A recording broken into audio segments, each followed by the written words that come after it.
ദൈവനാമത്തിന് മഹത്വമുണ്ടാകട്ടെ. സഹോദരങ്ങളെ, നമ്മുടെ ജീവിതത്തിൽ നമുക്ക് പല ആഴമേറിയ മുറിവുകൾ ഉണ്ടാകാറുണ്ട്.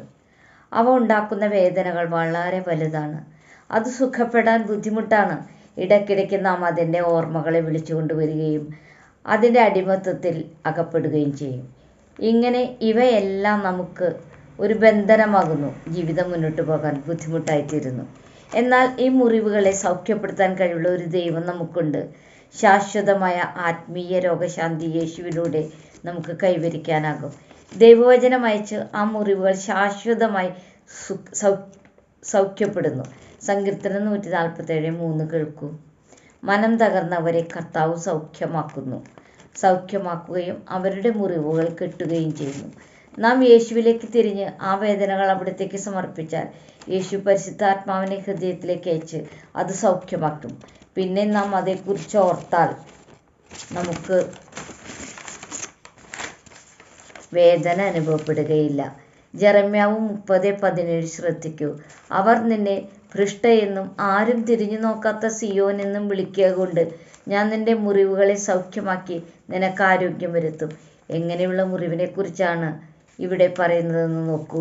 ഒരാൾ പോലും തിരിഞ്ഞു നോക്കാത്ത വിധം ഭ്രഷ്ടയായ മുറിവ്, ഒറ്റപ്പെടുത്തുന്ന വിധത്തിൽ ലജ്ജയും നിന്ദയും ഏറ്റ മുറിവ്. അത്തരത്തിലുള്ള മുറിവുകളെ സൗഖ്യമാക്കി ആരോഗ്യം വരുത്തുമെന്ന് ഇവിടെ വാഗ്ദാനം നൽകുന്നു. യേശുവിനേറ്റ മുറിവുകൾ, അതായത് യേശു നമ്മുടെ മുറിവുകൾ ഏറ്റെടുത്തതിനാലാണ് നമുക്ക് സൗഖ്യം കൈവരുന്നത്.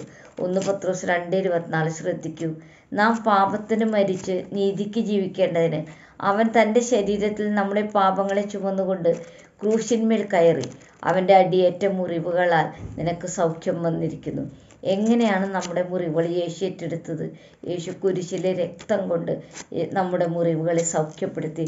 അവയെക്കുറിച്ച് നാം ഓർത്താലും നമുക്ക് വേദന അനുഭവപ്പെടുന്നില്ല. ഇങ്ങനെയൊക്കെ സംഭവിക്കുമെന്ന് യേശു ജനിക്കുന്നതിന് മുമ്പ് യെശയ്യാവ് പ്രവചിച്ചിട്ടുണ്ട്.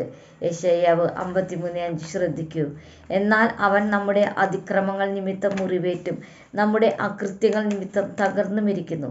നമ്മുടെ സമാധാനത്തിനുള്ള ശിക്ഷ അവൻ്റെ മേലായി. അവൻ്റെ അടിപ്പിണരുകളാൽ നമുക്ക് സൗഖ്യം വന്നിരിക്കുന്നു. നമുക്ക് സൗഖ്യം ലഭിക്കുന്നത് യേശുവിലേക്ക് തിരിയുന്നതിലൂടെയും കുരിശിലൂടെ നൽകിയ രക്ഷയുടെ ദാനം സ്വീകരിക്കുന്നതിനാലുമാണ്. അങ്ങനെ പരിശുദ്ധാത്മാവിനാൽ നമുക്ക് സൗഖ്യം ലഭിച്ചാൽ നാം പുറകിലോട്ട് തിരിഞ്ഞു നോക്കിയാലും നമുക്ക് വേദനകൾ ഉണ്ടാകില്ല. അവയെല്ലാം യേശു പൂർണ്ണമായി സൗഖ്യപ്പെടുത്തുന്നു. നമ്മുടെ ആത്മാവിന് രോഗശാന്തി എങ്ങനെ വരുത്താമെന്ന് യാക്കോബ് 5:16 പറയുന്നുണ്ട്. കേൾക്കൂ. അതുകൊണ്ട് രോഗശാന്തി വരേണ്ടതിന് അന്യോന്യം പാപങ്ങളെ ഏറ്റുപറഞ്ഞ് ഒരുവന് വേണ്ടി ഒരുവൻ പ്രാർത്ഥിക്കുവൻ. നീതിമാന്റെ ശ്രദ്ധയോടുകൂടിയ പ്രാർത്ഥന വളരെ ഫലപ്രദമാകുന്നു. അതിനാൽ നമുക്ക് ഒരാളുടെ മുറിവുകളെ ഉണക്കാൻ നമുക്ക് ഇടിവിൽ നിന്ന് പ്രാർത്ഥിക്കാനാകും എന്ന് തന്നെയാണ് ഈ ബൈബിൾ വചനം വ്യക്തമാക്കുന്നത്.